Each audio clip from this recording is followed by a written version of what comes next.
अप्राणः अमनः अकर्ता चैतन्यं चिन्मात्रं सत् इत्यादि प्रबल श्रुति विरोधात् अस्य पुत्रादि शून्य पर्यन्तस्य जडस्य चैतन्य भास्यत्वेन घटादिवत् अनित्यत्वात् अहं ब्रह्म इति विद्वत् अनुभव प्राबल्यात् च तत् तत् श्रुति युक्ति अनुभव भासानां बाधितत्वात् अपि पुत्रादि शून्य पर्यन्तम् अखिलम् अनात्मा एव।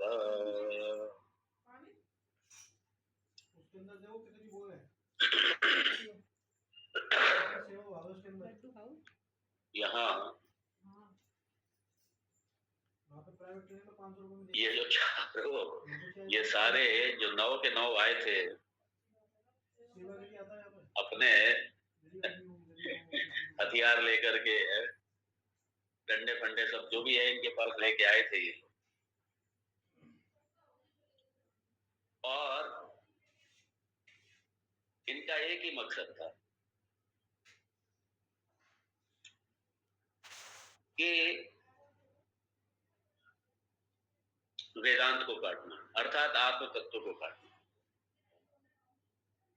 अपने अपने मत को सिद्ध कर रहे थे सब। और बड़े मजे की बात यह है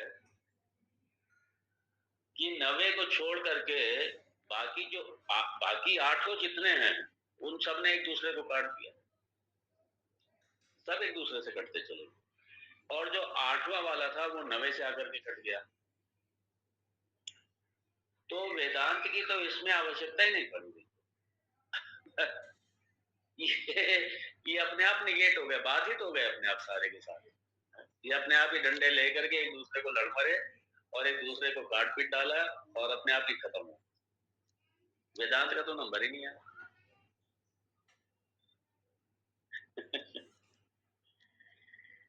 और मैंने कल भी कहा था, जो 9 दर्शन है उनके, वो सिर्फ देखो क्या वेदांत की है, एक शब्द ने पूरा दर्शन काट दिया। एक शब्द ने पूरा दर्शन काट दिया। मात्र प्रत्यक कहने से पुत्र आत्मा, ये पूरे का पूरा दर्शन ही कट गया, पूरा दर्शन कट गया। और अस्थूला से कहने से, स्थूल मतलब ग्रॉस, ये जो प्रत्यक्ष आदि जो हमारे पास प्रमाण है उनसे, उनकी जो रेंज में आ जाए, उनकी जो पकड़ में आ जाए प्रत्यक्ष आदि प्रमाणों से, उसे कहते हैं स्थूल, देहात्मवादी। और देहात्मवादी कट गए किससे? अस्थूला। और कल हम लोगों ने देखा भी था कि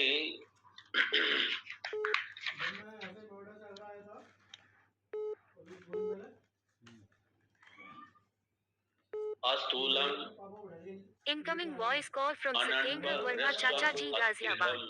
बृहदारण्यकोपनिषद का मंत्र तो प्रमाण के साथ। और ये सारे जो शब्द हैं 9 के 9, ये सारे के सारे उपनिषद के 9 मंत्रों की तरफ ही संकेत करते हैं। अर्थात अब देखिए, एक शब्द ने, ये जो देहवादी हैं, देहात्मवादी हैं, 4 बार, एक शब्द ने उसको काट दिया, अस्थूला। अरे भाई, स्थूल ये देहात्मवादी नहीं है। आत्मा कोई देह नहीं है, आत्मा देह नहीं है। और कैसी है? अस्थूलम अनन्व ह्रस्वम अदीर्घम।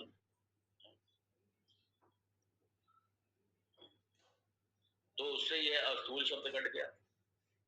ये जो स्थूल वाले हैं, स्थूलवादी, देहवादी, सारे कट गए। उसके बाद में अचक्षु से ये कह करके कि ये जिन्होंने कहा था कि इंद्रिय आत्मा है, वो इंद्रिय आत्मा नहीं है, कट गया वो भी। उसके बाद में प्राण मना आत्मा, अमना से कह दिया अमना से कह दिया कि जो मनोमय कोश है वो आत्मा नहीं है, मन नहीं है आत्मा, क्योंकि आत्मा तो सबका अधिष्ठान है। अमना है, उसको मन की जरूरत ही क्या है? उस ब्रह्म तत्व को, आत्म तत्व को मन की क्या जरूरत है उसको? भाई उसको क्या मन की जरूरत? वो सारे मन का मन है।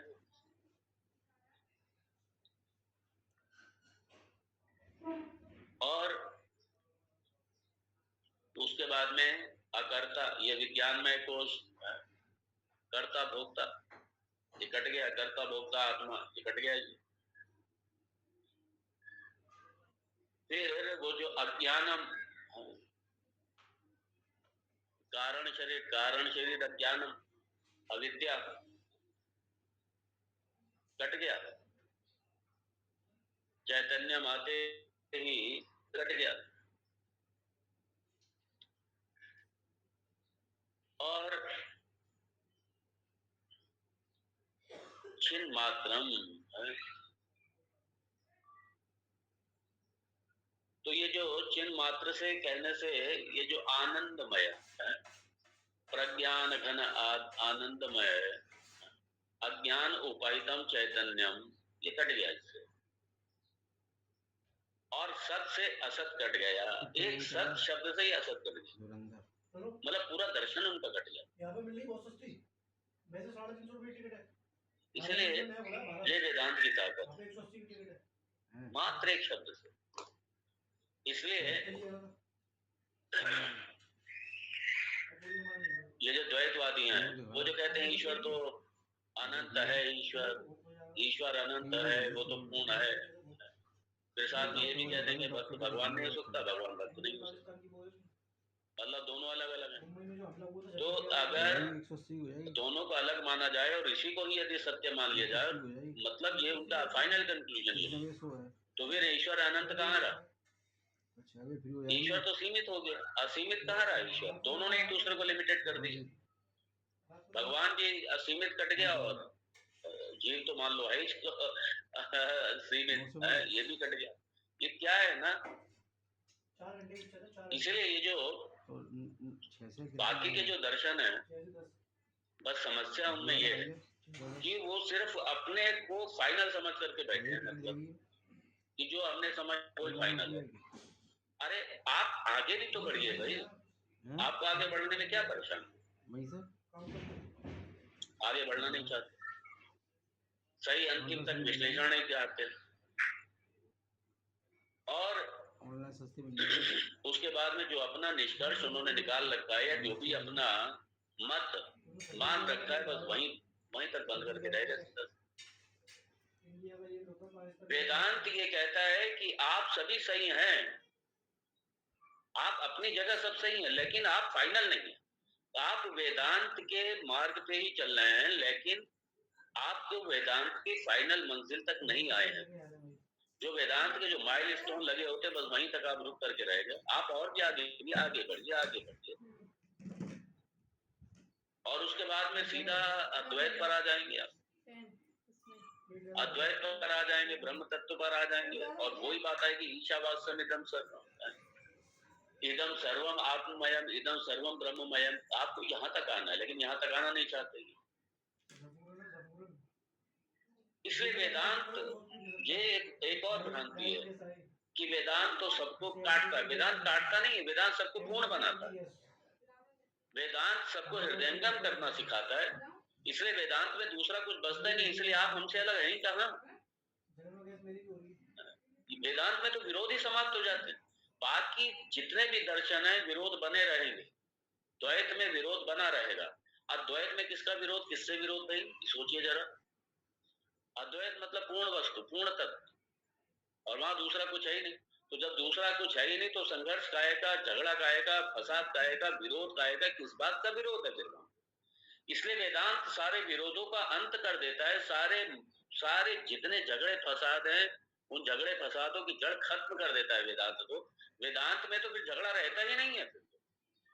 एकमात्र एक बस एक प्रेम तत्व ही बसता है, और जो आपका स्वरूप है, आप उससे अलग है ही नहीं, दूसरा कुछ है ही नहीं आप। आत्मोपम्येन सर्वत्र, अपने जैसे ही सब, सारा जगत मेरे जैसा ही है। ये सारा जगत अगर कहीं मेरे से नुकसान पहुंचता है तो मैं किसी को नुकसान नहीं पहुंचा रहा, मैं स्वयं को नुकसान पहुंचा रहा हूं। ये वेदांत ने संवेदनशीलता दी है, दुनिया के किसी और दर्शन ने संवेदनशीलता नहीं दी है किसी ने। इससे बढ़ के और क्या संवेदनशीलता होगी कि अगर सामने पेड़ भी है मैं उसको भी नुकसान नहीं पहुंचाऊंगा। क्यों? क्योंकि मेरे से अलग नहीं है, वो भी मैं ही, दूसरा नहीं है वो भी। एक वायु तत्व है, अग्नि तत्व, पृथ्वी तत्व है। अरे दुनिया में हिंसा पूरी तरीके समाप्त हो जाएगी और अहिंसा का मतलब ही अद्वैत में आकर के होगा। इसलिए अद्वैत, पूर्ण अहिंसा का मतलब ही अद्वैत है।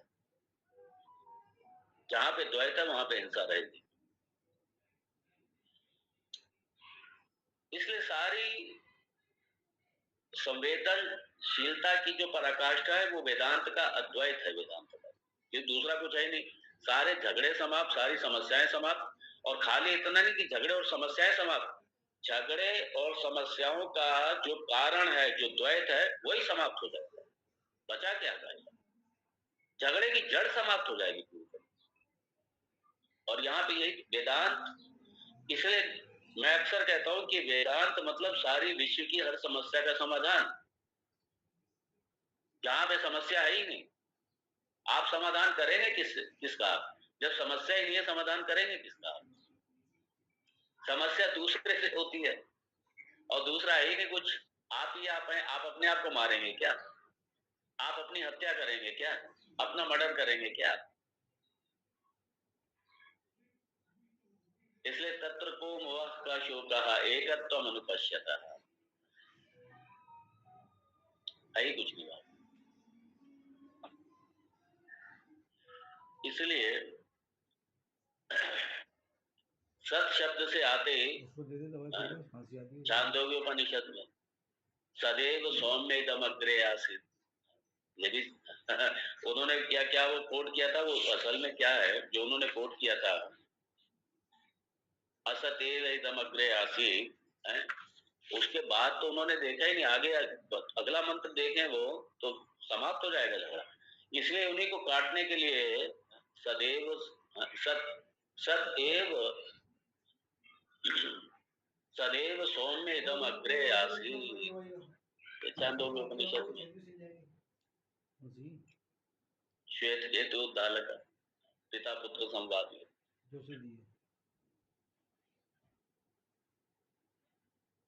तो असत एव इदम अग्रे आसीत्, ये इन्होंने एक तरीके से पूर्व पक्ष कोट किया था, और इसी को काटने के लिए सत एव इदम अग्रे आसीत्। इसलिए यहाँ जो सत है ना, सत से सत इत्यादि, सत से मतलब सदैव इदम अग्रे आसीत्, क्योंकि सत वस्तु से ही तो, जिसकी सत्ता ही नहीं है, सत मतलब सत्ता, सत वस्तु मतलब एक सत्य, एक सत्ता, एक अधिष्ठान। जब सत्य ही नहीं है, एक वस्तु ही नहीं है, जब जीरो है, मान लीजिए शून्य है, शून्य से सृष्टि की उत्पत्ति नहीं हो सकती। तो एक सत वस्तु से, एक ब्रह्म तत्व से, एक ब्रह्म वस्तु से ही सृष्टि की उत्पत्ति हुई है सब। और यही जब सृष्टि का लय हो जाता है, विलय हो जाता है, तो एक वही ब्रह्म तत्व ही बचता, वो सत वस्तु ही बचती है, उसका थोड़ी विलय होता है। उसमें सबका विलय हो जाता है, उसमें सबका लय हो जाता है। और वो जो सत वस्तु है, देखिए अव्यक्त में सबका लय हो गया, और अव्यक्त का भी अधिष्ठान कौन है? परमात्मा है, ब्रह्मन है। ये सत तत्व यही उसका अव्यक्त का भी अधिष्ठान है। बात करेगा तो अपॉइंटमेंट लगाने, वरना अव्यक्त अपनी एक स्वतंत्र सत्ता हो जाएगी, तो अव्यक्त का भी अधिष्ठान है। बहुत प्रभाव पड़ता है इसका। तो उस अव्यक्त में, उस ब्रह्म तत्व में ही सारी सृष्टि का लय हो जाता है, और फिर उसी तत्व से सत एव इदम अग्रे आसीत्, वो सत वस्तु था, असत नहीं था, सत था। और उसी से फिर सारी सृष्टि प्रक्रिया और ये सारा आरंभ होता है। तो अब ये कह रहे हैं सत इत्यादि प्रबल श्रुति विरोधात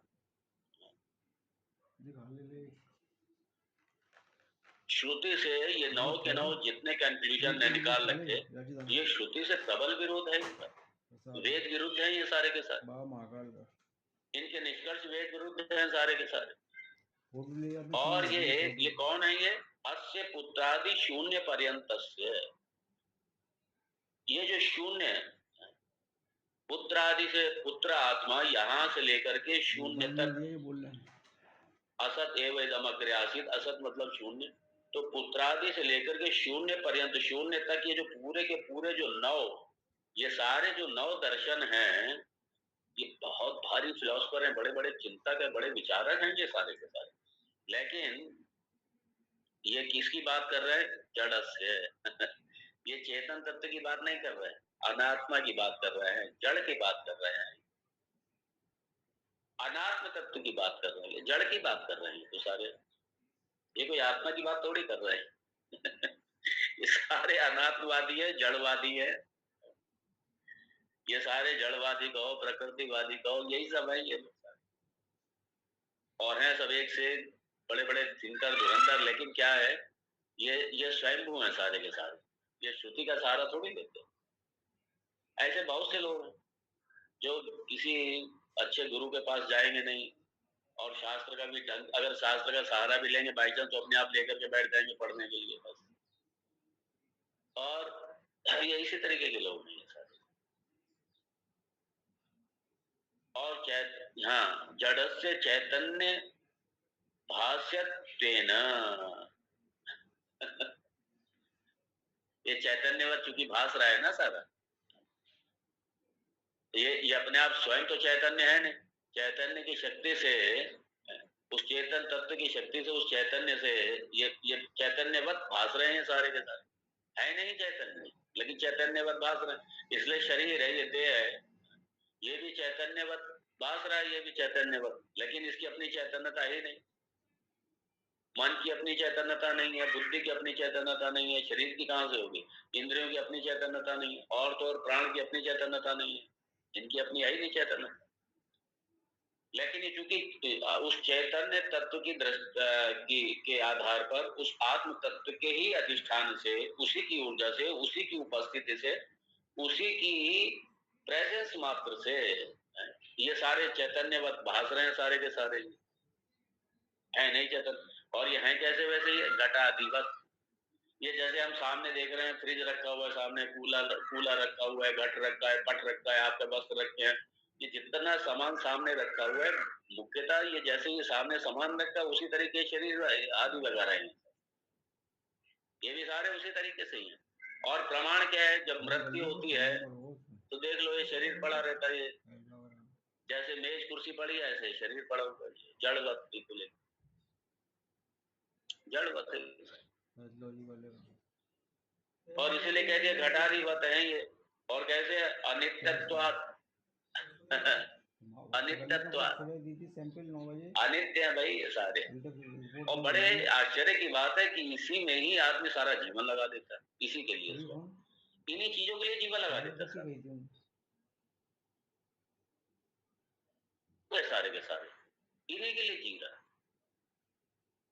अब बहुत से लोग हैं, बस वो अपनी देह को जिंदगी भर बस देह को संभालते रहेंगे, देह से काम नहीं लेंगे। देह जो परमात्मा की प्राप्ति के लिए ये मिला हुआ है, इंस्ट्रूमेंट मिला हुआ है, इसमें कहीं उसका उपयोग नहीं करेंगे, बस खाया पिया मौज ली, बस उनका टारगेट यही है, बस देह स्वस्थ रहे, देह पुष्ट रहे, देह पुष्ट आम पुष्ट, बस ये देह मैं हूँ, इसी में लगे रहेंगे। और चिंतन उनका यही रहेगा, पूरा जीवन इसी में निकाल देंगे सारे के सारे। और जबकि देख भी रहे हैं कि देह जर्जर भी होती है, बूढ़ी भी होती है, और जा भी रही है, अपनी भी जाएगी, अपनी भी बूढ़ी हो रही है, अपनी भी जाएगी, तो इस पर कभी चिंता नहीं करें, क्योंकि देह से इतना ज्यादा तादाद में, संबंधों से इतना ज्यादा तादाद में, प्रॉपर्टी से, संपत्ति से, वस्तुओं से, सबसे तादाद में बुरी तरीके से जकड़े पड़े हैं सारे के सारे। सारा सारा जीवन। इसलिए एक तो जगह भगवान शंकराचार्य बड़ा अफसोस प्रकट करते हैं, भगवान खुद भगवत गीता में अफसोस प्रकट करते हैं। इसलिए जो संत महापुरुष जब रोते हैं कई बार ये भगवान फिर वो यही प्रार्थना करते हैं भगवान से, हे भगवान इनको विवेक दो, जरा इनको सद्बुद्धि दो, इनको सत्संग मिले, तब ये भी तो जाने कि लाइफ है क्या, कोई मतलब ही नहीं। तो खा लिया पी लिया सो गए उठ गए घूम लिए, इसके अलावा जीवन ही नहीं उनका कुछ भी, कोई लेना देना ही नहीं, और चिंतन यही लगा रहेगा, पहनने में चिंतन लगा रहेगा, खाने में चिंतन लगा रहे, जरूर खाइए जरूर पहनिए, लेकिन खाली इसी के लिए थोड़ी ये मिला हुआ है, जो मानव तन मिला है इसी के लिए मिला हुआ है क्या खाली, और सारा जीवन लगा देंगे। और वो ये क्या कह रहे हैं, जितना जो कुछ भी है ये घटाधिपत है और अनित्यत्वात्, ये सारा अनित्यम, और ये अनुभव किसका है, ये जो ब्रह्मवेत्ता है, ब्रह्मवेत्ता है, जो ऐसे महापुरुष हैं जिन्होंने इन सबको देख ही लिया है, जानते हैं, जिन्होंने उस ब्रह्म तत्व को जान लिया है अच्छी तरीके से,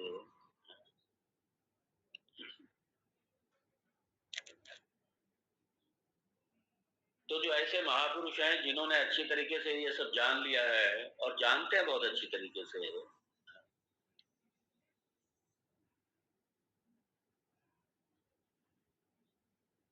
उनका अनुभव क्या है,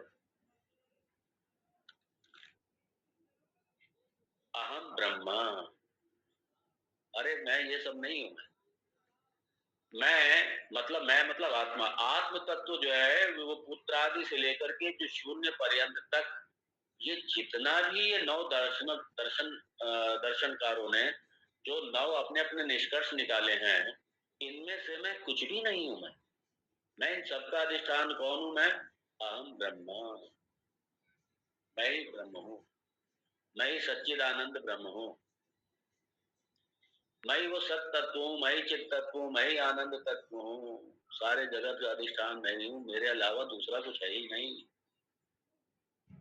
ऐसे जो ऐसे जो विद्वानों का अनुभव प्राबाल्या, उनकी जो अनुभव प्राबाल्या, ऐसे जो महापुरुष हैं, ऐसे जो बड़े बड़े हमारे संत हैं, हमारे महापुरुष हुए हैं, हमारे शंकराचार्य जी और हमारे ऐसे गुरुदेव जैसे हमारे, और ऐसे बड़े अच्छे अच्छे जो महापुरुष संत हुए हैं, ये तो उनका अनुभव भी है, हम ये सब मैं नहीं हूँ, और इन सब के से हट करके इन सबका अधिष्ठान रूप से मैं ही ब्रह्म हूँ।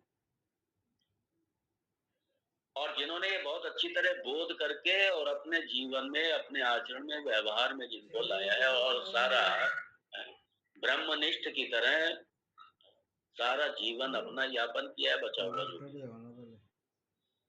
ब्रह्मवेत्ता के साथ में ब्रह्मनिष्ठ की तरह, श्रोत्रिय ब्रह्मनिष्ठ, जिन्होंने अपने उसी तत्व में रह करके ही अपना सारा जीवन, उसी ब्रह्म स्वरूप में रह करके ही, आत्म स्वरूप में रह करके ही जिन्होंने जीवन जिया है, और तत्श्रुति युक्ति अनुभव भाषा नाम बाधित्वात् अपि, और उन्होंने खाली ऐसा नहीं कि खाली ब्रह्मवेत्ता बस खाली यार ठीक है श्रवण कर लिया, नहीं, श्रुति से युक्ति से और अनुभव से ये जान लिया है कि ये सारे नौ के नौ घटवत हैं, ये जड़ है, ये सारे, ये अनात्मा है, ये आत्मा नहीं, ये सारे के सारे अनात्मा है, आत्मा नहीं है इनमें से कोई भी।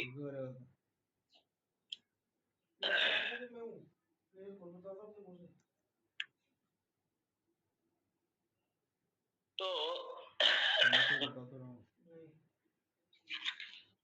ऐसे जो ब्रह्मवेत्ता महापुरुष हैं, उन्होंने श्रुति से, युक्ति से, अनुभव से, तीनों प्रमाण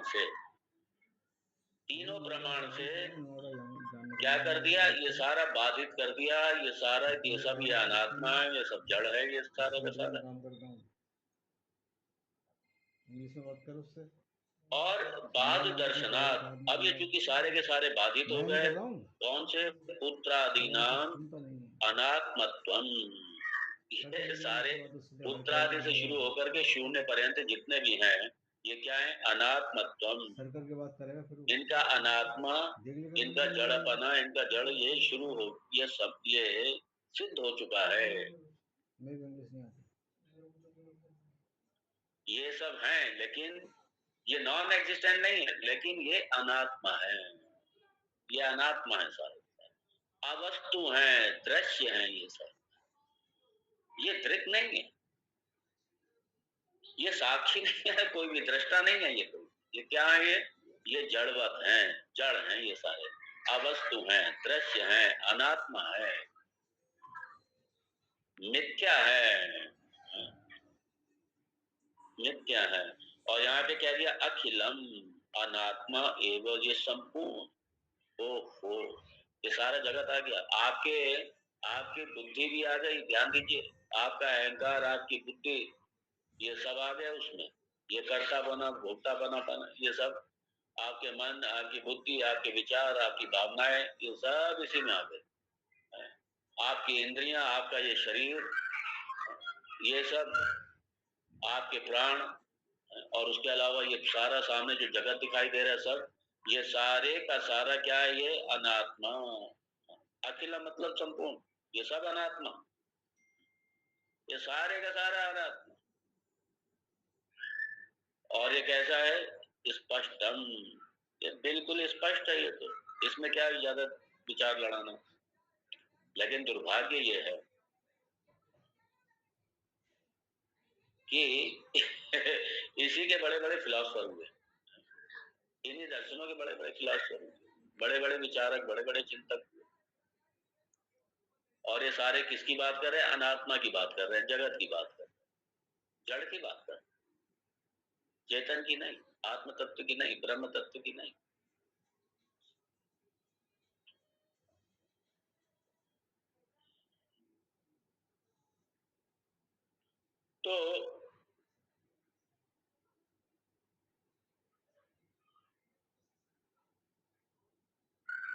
तो श्रुति युक्ति अनुभव है, ये सारे के सारे जो 8 ग्रुप हैं, सब के सब सारे निगेट हो गए, सारे के सारे निगेट। तो श्रुति युक्ति अनुभव भाषा नाम बाधित्वात् अपि पुत्रादि शून्य पर्यंतम अखिलम अनात्मा एव। सारे के सारे क्या हो गए? अनात्मा। और ये, और अपने से सभी स्पष्ट अलग अलग दिखाई दे रहे, अपने से दूर दिखाई दे रहे हैं, ये सब अपने से अलग दिखाई दे रहे हैं सारे। और इसलिए सारे अनित्य हैं, सारे अनित्य हैं। और अनित्यम असुखम, और ये जितना भी अनित्य है, ये सुख का मूल नहीं है, दुख का मूल है असुखम। ये सब असुख है। इसलिए इसलिए बड़े, चाहे पुत्र हो संबंधी, या पुत्र हो, पुत्री हो, माता हो, पिता हो, ये जितने भी संबंध हैं ये सारे अंत में दुख देने वाले ही हैं ये सब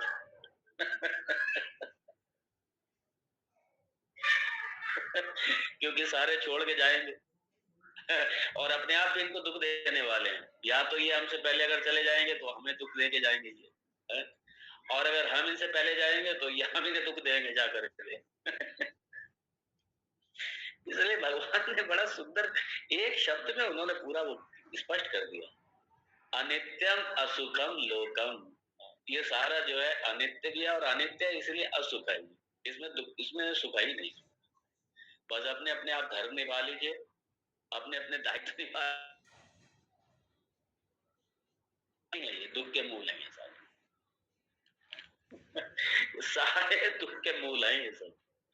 इसलिए अपने खाली अपने धर्म निभा लीजिए, अपने फर्ज निभा लो, बस अपना जो भी है, अपना जो भी है धर्म है, फर्ज है, निभा लो अपने।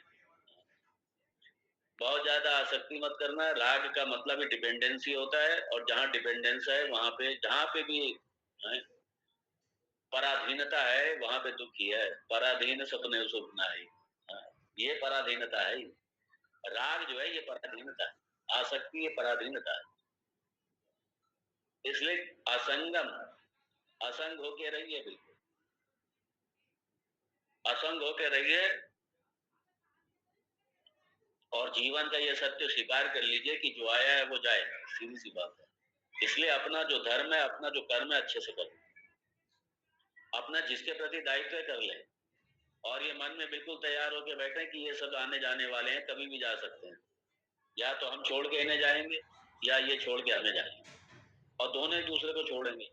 संयोगा विप्रयोगांतः, ये सिद्धांत है। जो जो मिले हैं वो बिछड़ेंगे जरूर, बिछड़ने के लिए ही मिलते हैं, याद रखना। ये परमानेंट मिलना थोड़ी है किसी का। ठीक है, जब तक शरीर है उसके बाद मिले हुए तब तक, उसके बाद में वो कहाँ आ गए हैं? अब जैसे पूर्व जन्म का आप लोगों को क्या याद है? पूर्व जन्म में कौन क्या था? पूर्व जन्म में भी ऐसे ही मिले थे जैसे इस जन्म में मिले हुए हैं। पूर्व जन्म में ही बिछड़ गए पता ही नहीं उसके बाद कौन कहाँ गया, क्या गया, कोई पता ही नहीं है। कोई कुत्ता बना घूम रहा है, कोई गधा बन के घूम रहा है, कोई इंसान बना घूम रहा है, क्या पता, बिछड़ गए सब। ऐसे इस जन्म में भी बिछड़ेंगे, ये भी ध्यान रखिए। मिले हैं बिछड़ने के लिए मिले, क्योंकि मिले हैं उसका आरंभ हुआ है, और जिसका आरंभ हो उसका अंत भी होगा, इसलिए बिछड़ना भी जरूरी है। अगर मिले हैं तो बिछड़ेंगे भी जरूर, निश्चित है। इसलिए आसक्ति, संग, राग, ये सारी पराधीनता है ये। और जहां जहां ये सब है वहीं दुख है। वहां पराधीनता में भगवान तुलसीदास जी महाराज जी कहते हैं, पराधीन सपने सुनना है।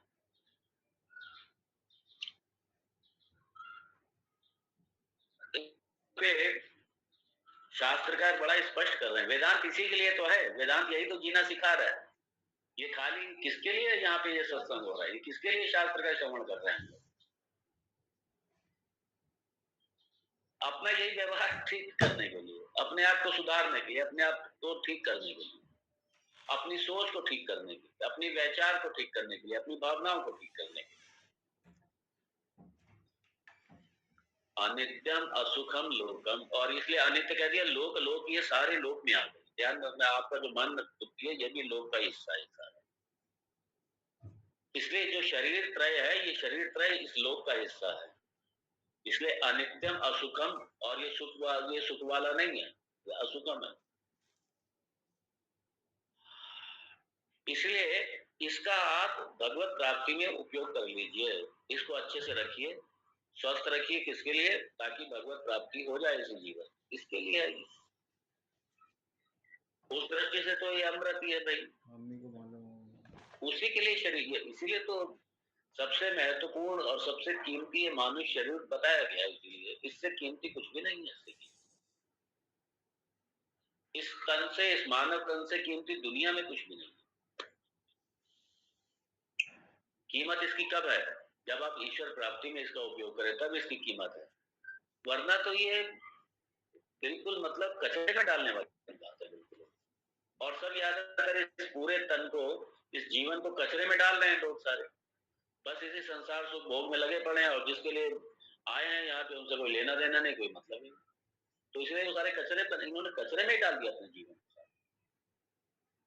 सारा जीवन कचरे में डाल।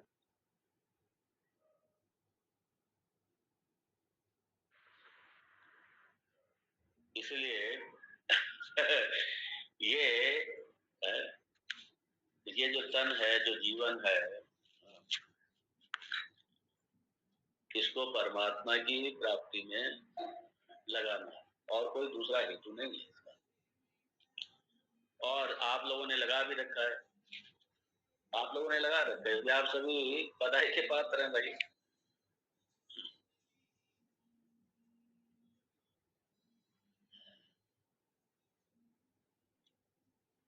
और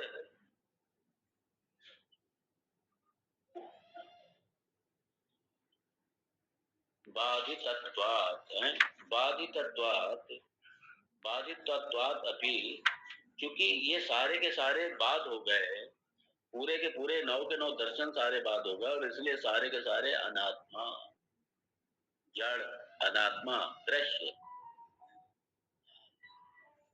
उसके बाद में आइए देखें,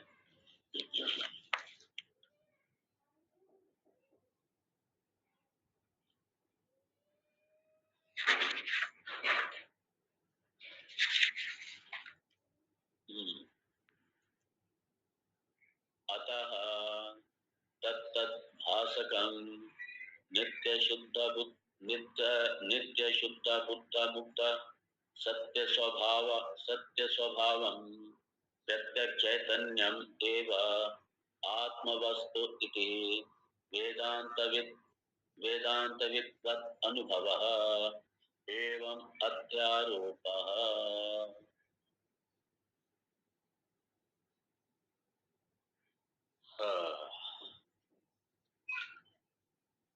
अब यहाँ पे कह रहे हैं अतः तत्तत् भासकम नित्य शुद्ध बुद्ध मुक्त सत्य स्वभावम प्रत्यक्ष चैतन्यमेव आत्मवस्तु इति वेदांतविद्वत् अनुभवः। इसी पे स्टैंप लगाइए।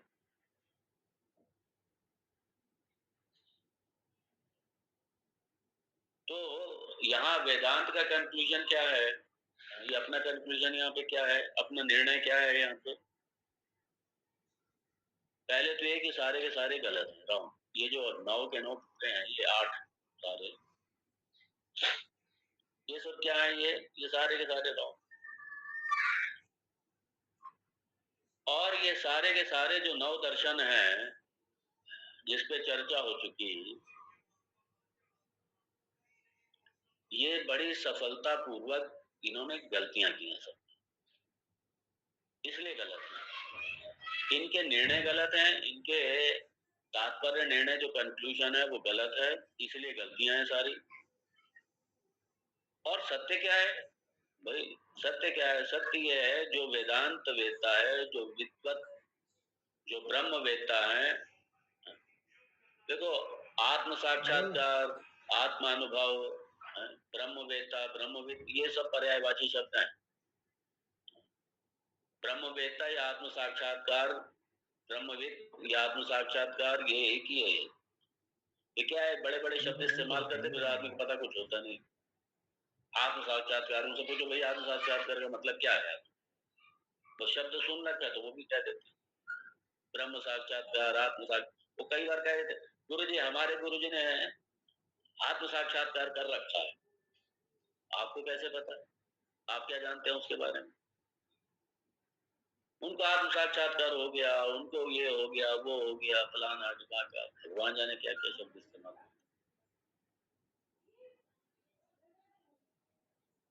और बाद में पता चलता है कि वेदांत का जीवन में अध्ययन ही नहीं किया उन्होंने, वेदांती है ही नहीं वो।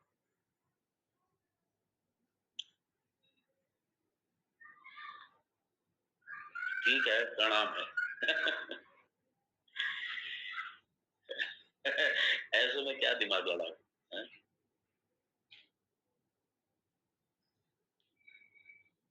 तो वेदांत विद्वत, जिन्होंने वेदांत का, जिन्हें बोध हो चुका है, जिन्होंने वेदांत को श्रवण मनन और निधिध्यासन से, अपने गुरु मुख से पूरी तरीके श्रवण करके और सारे संशयों से मुक्त होकर के ब्रह्म निष्ठ हो चुके हैं, जो ऐसे जो वेदांत विद हैं, अर्थात आत्मज्ञानी, ब्रह्म ज्ञानी, जो ऐसे हैं वेदांतविद, जो ब्रह्म ज्ञानी हैं, जो ब्रह्म वेदता है, जो ब्रह्म ज्ञानी है, आत्मज्ञानी है। और किस कैसे किया उन्होंने? यही जैसे आप हम लोग कर रहे हैं, श्रवण मनन निधिध्यासन, इसके बाद। ये नहीं कि जाकर के बैठ गए गुफा में, हिमालय पे बैठ गए, कई बार गए वो हिमालय में 6 साल रहे हिमालय में, और वहां गुफा में उन्होंने तपस्या करी, पर वहां उनको आत्म साक्षात्कार हो गया। ये आप लोगों को खूब सुनने को मिलेगा। हिमालय पे रहे, भले 20 साल से रहे, हिमालय पे किया क्या है उन्होंने, क्या साधन किया उन्होंने, ये महत्वपूर्ण है। किस महापुरुष के चरणों में बैठ करके विद्या सीखी है? ये विद्या तो सीखनी पड़ेगी, भले ही आप दिल्ली में बैठ के सीखो, लखनऊ बैठ के सीखो, कहीं बैठ के सीखो, अमेरिका में बैठ के सीखो, कहीं भी बैठ के सीखो, या हिमालय में बैठ करके सीखो। हिमालय पे बैठ के सीखने में तीव्रता बहुत ज्यादा रहेगी। आप दिल्ली में रह के 20 साल में सीखेंगे, वहां पे रह के अगर निष्ठा है, सब कुछ, और अच्छे वेदांत के गुरु मिलते हैं, अच्छे संत मिलते हैं, तो आप 2 साल में बैठ के सीख जाएंगे। और दिल्ली में रह के शायद 20 साल में भी नहीं सीख। ये फर्क पड़ता है।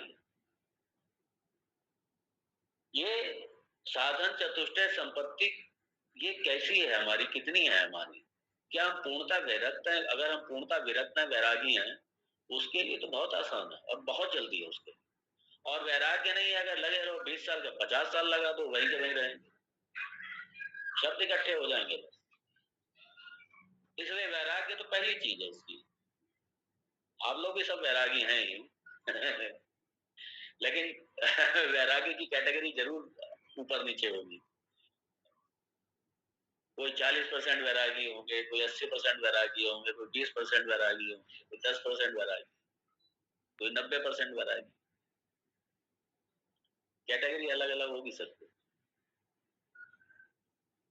और जो साधन चतुष्टय संपत्ति यदि पूर्ण है पूरी तरीके से, वो विरक्त है और सब बिल्कुल विरक्त होकर के और सिर्फ इसी श्रवण मनन निधि ध्यान सिर्फ इसी में लगे, इसके अलावा कुछ नहीं, ठंड होते आ रहे पैर मेरे, उनके लिए बहुत आसान हो जाए। वरना लगे रहो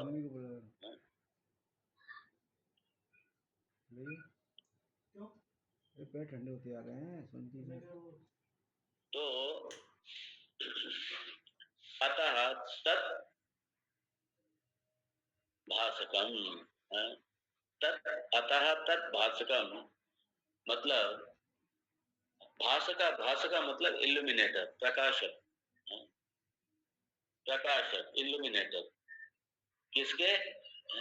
वो जो नौ सिस्टम है, जो नौ दर्शन है, उन सबके प्रकाशक। कहां से? पुत्र से लेके शून्य तक। और और उनका भाषक कौन है? उनका इल्यूमिनेटर प्रकाशक कौन है? तो यही इसी चैतन्य तत्व के ऊपर साक्षी चैतन्यम, साक्षी चेता केवलो निर्गुण। ये श्वेता की तरफ ये संकेत कर रहा है ये मंत्र। और कैसा है? नित्य शुद्ध बुद्ध मुक्त सत्य स्वभावम प्रत्यक्ष चैतन्यम एव आत्म वस्तु। इसका जिसने अनुभव किया, क्योंकि सारे के सारे जो नौ हैं, जिन्होंने कह दिया देखो यहाँ पे शून्यवाद कट रहा है, शून्य से पहले वो सारे कट चुके, और अंतिम जो शून्यवाद था वो शून्यवाद इसी से कट गया। अरे भाई, जो नित्य शुद्ध बुद्ध मुक्त स्वभाव है, जो हमेशा एक तो नित्य शुद्ध है और नित्य शुद्ध बुद्ध मुक्त स्वभाव सत्य स्वभाव है, और साक्षी है, चैतन्य है, केवल निर्गुणश्च।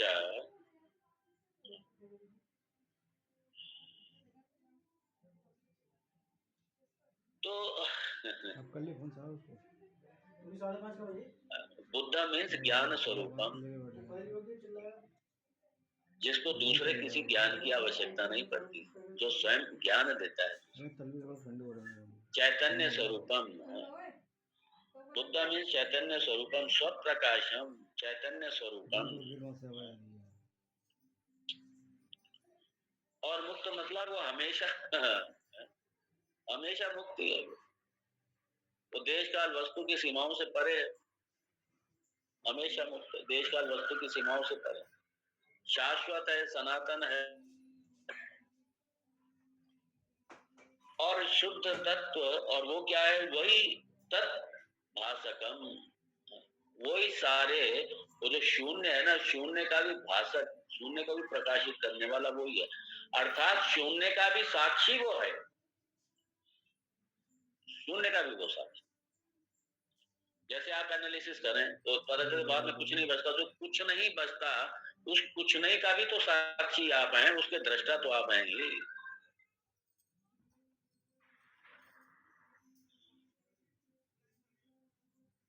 और ये कैसे? प्रत्यक्ष चैतन्यम, प्रत्यक्ष चैतन्य मतलब मेरे अंतर रूप से, मेरे साक्षी रूप से, अंतर रूप से, अंतर्यामी रूप से।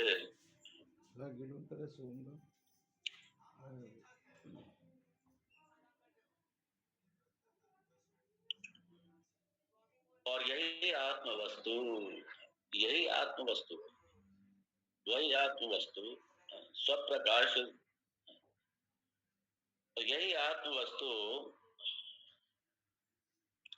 और देखिए, चैतन्य का जब भी आपको बोध होगा, आपको जब भी अनुभव होगा, जब आप जानते हैं कि मैं हूं, तो मैं हूं ये कहाँ पे जानते हैं? आप अपने मैं के रूप में जानते हैं, आप बाहर थोड़ी जानते हैं इसको।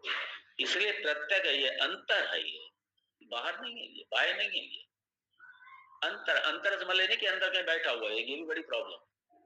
वो आत्म तत्व वो कहीं बैठा हुआ है, वो अंदर बैठा हुआ है, कहीं अंदर बैठा है, इसलिए ध्यान करो, अपनी सारी वासनाओं को समाप्त करो, फिर वो एकदम से निकल के बाहर आ जाए।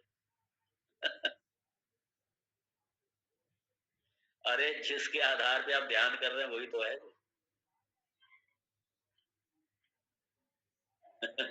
ध्यान से आएगा वो। ध्यान का अधिष्ठान ही वो स्वयं। जब ध्यान आपका समाप्त हो जाएगा तब भी वो रहेगा, जब ध्यान नहीं था तब भी है, जब ध्यान है तब भी है, ध्यान के बाद में भी वो रहेगा, कहीं गया थोड़ी है वो तो आपने जानना है, उसको शास्त्र के द्वारा जानना है, तो ध्यान से थोड़ी पता चलेगा। ध्यान से पहले भी वो है, ध्यान के बाद भी है वो, और ध्यान जब कर रहे हैं तब भी वो है, वो किसी टाइम पे गया ही नहीं।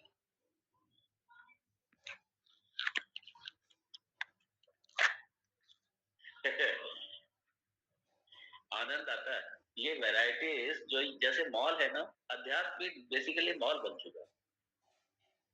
आप कोई भी लॉन्च कीजिए, कुछ भी लॉन्च करिए, आपके पास मार्केटिंग बढ़िया होनी चाहिए।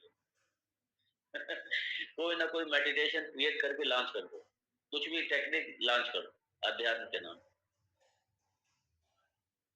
और इतना और दिखा दो कि इससे बेनिफिट क्या है आपको, उसे दिखा दो, आपको बड़ी शांति मिलेगी उससे, बड़ी प्रसन्नता होगी, बड़ा सुख मिलेगा, बड़ी शांति मिलेगी इससे, आपकी समस्याएं दूर हो जाएंगी, बस आपका हाउस फुल। और इंटेंस उस पर शुल्क लगाओ, 5,000 रुपए फीस। हाँ।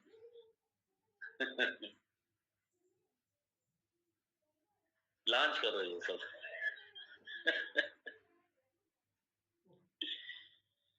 और बाद में एक और टेक्निक थोड़ी सी डेवलप करो, एडवांस थोड़ा सा, और ये कह दो ये आत्म साक्षात्कार भी होगा, आत्म साक्षात्कार हो जाएगा, ब्रह्म साक्षात्कार हो, करो कुछ। हमारे गुरु जी कहते थे, you just launch any product, whether a spiritual in the field of spirituality or whatever material, and just to launch, and idiots are sitting all over to buy your products. वास्तविक बहुत है। हमारे गुरु जी इतना पढ़ाते समय इतना एंजॉय करते थे, इतना एंजॉय करते थे, और हम लोग को भी इतना हंसाते थे वो। उनके वो कहते थे वेदांत में अगर वेदांत चेहरा लटका करके, और वेदांत में अगर हमारा अगर वेदांत में हम दुखी रहेंगे तो फिर हम सुखी रहेंगे कहाँ पे? उनकी एक अलग ही शैली थी। वो कई बार जोक्स, वेदांत उनके, वेदांत के इतने जोक्स थे उनके पास, वो जोक सुना करके ही वेदांत समझा देते थे, और सिद्धांत भी समझ में आता था, और हंसते हंसते लोटपोट और होते थे। एक ऐसे पूज्य आचार्य चरण, मुझे तो लगता है बड़ा मुश्किल है दर्शन, दुर्लभ ऐसे महापुरुष में, बड़ा दुर्लभ है दर्शन, मिलना ही नहीं है, बहुत मुश्किल है। बस ये है, भगवान से प्रार्थना है ऐसे पूज्य आचार्य चरण हमारे बीच में आते रहेंगे, हमको कृतार्थ करते रहे, इस भारत भूमि को, इस सारी धरा को, इस सृष्टि को, सारे विश्व को अपने सत्संग से आलोकित करते रहें, लाभान्वित करते रहें, ये भगवान से प्रार्थना है। इसलिए वेदांत विद्वत अनुभव है। इसलिए आत्मा शून्य नहीं है। आत्मा कैसे? नित्य शुद्ध बुद्ध मुक्त सत्य स्वभावम प्रत्यक्ष चैतन्यम एवं आत्मा वस्तु इति और ये बड़ा बाद में स्पष्ट कर दिया कि ये और कहीं नहीं मिलेगा, ये सिर्फ वेदांत वेत्ता को ही मिलेगा। ये वेदांत में, ये वेदांत क्योंकि इसका प्रमाण है, और वेदांत ये आपका ये शून्य पूर्ण ये सारे अपने आपके अपने ये सारे निष्कर्ष हैं ये सब।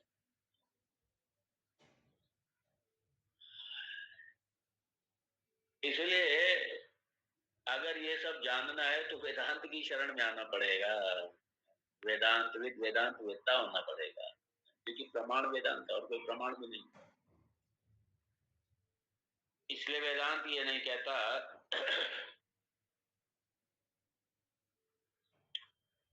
इसलिए यहाँ अनुभव को, ये जो अनुभव शब्द जो आया है ना, इसको एक्सपीरियंस मत समझना कभी भी। यहाँ ये एक्सपीरियंस प्रॉब्लम क्रिएट करता है। फिर क्या होता है ना, जैसे हम दुनिया की जगत की वस्तु हम एक्सपीरियंस करते हैं, ऐसे वो समझते ब्रह्म भी एक्सपीरियंस करेंगे, आत्मा का भी हम एक्सपीरियंस करेंगे बिना वेदांत के। इसलिए अनुभव के बाद में, अनुभव से पहले इसलिए वेदांत शब्द स्पष्ट कर दिया, वेदांत के द्वारा। अनुभव से मतलब यहाँ पे बोध समझ लीजिए, या समझ लीजिए, अंडरस्टैंडिंग समझ लीजिए, बोध समझ लीजिए, एक्सपीरियंस मत समझ। और ये होगा वेदांत से। ये नहीं कि आंखें बंद करके बैठो, वेदांत है ही नहीं, कोई ना कभी कोई श्रवण किया ना कुछ किया और बस बैठ जाओ जाकर के और बस वो आत्म साक्षात्कार हो जाए। वो कहते हैं ना ध्यान से आत्म साक्षात्कार। ध्यान से एक ही बस बात पता चलेगी, क्या? अगर वेदांत का कोई सपोर्ट नहीं है किसी भी तरीके का, और सिर्फ ध्यान से ही वो अगर आत्म तत्व को जानने का प्रयास करेंगे, तो ध्यान से पहले अज्ञानी थे। ध्यान में सोचा कि ध्यान में आत्म साक्षात्कार करेंगे, जैसे कि चल रहे हैं कैंप चल रहे हैं बड़े बड़े ध्यान से आत्म साक्षात्कार।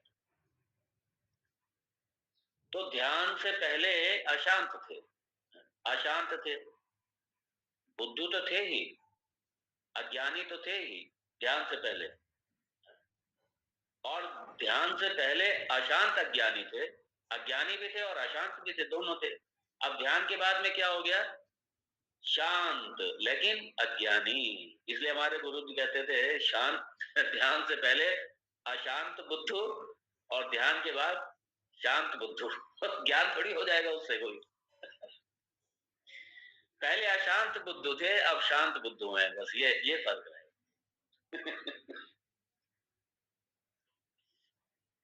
अशांत बुद्धू और शांत बुद्धू।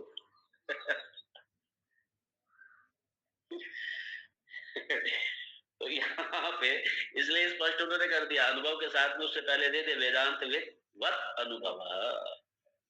ये वेदांत से जा करके जब उस आत्म तत्व के बारे में जब श्रवण करेंगे, मनन करेंगे, निधिध्यासन करेंगे, और जब ब्रह्मनिष्ठ की आत्म स्वरूप की अवस्था में जब आएंगे, आप आत्म स्वरूप की अवस्था में आकर के और आत्म स्वरूप में रह करके ये सारा जीवन जिएंगे,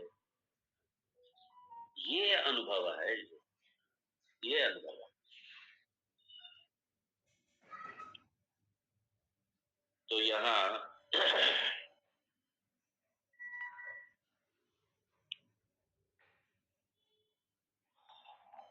अब यहाँ वेदांत विद्वत अनुभव एवं अध्यारोप एवं अध्यारोप।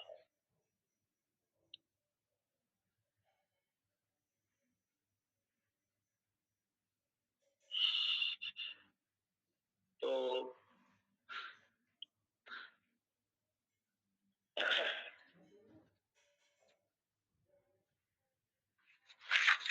यहाँ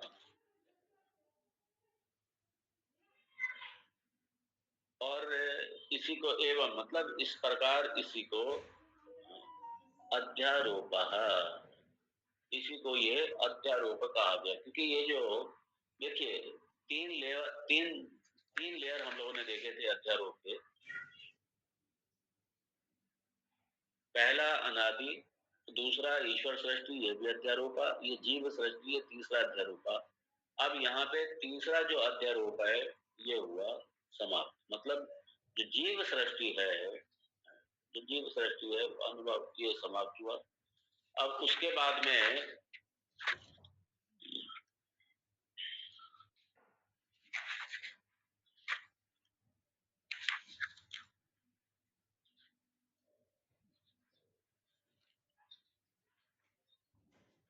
तो अब ये जो ब्रह्मवेत्ता हैं, जो ब्रह्मवेत्ता जो गुरु हैं, जो महापुरुष हैं, वो जब उनके शरण में आए हुए जो शिष्य हैं, जो इस विद्या को सीखना चाहते हैं, जो आत्म तत्व को जानना चाहते हैं, ब्रह्म को जानना चाहते हैं, और जो इस विद्या के अधिकारी भी अर्थात साधन चतुष्टय संपन्न से जो अधिकारी हैं,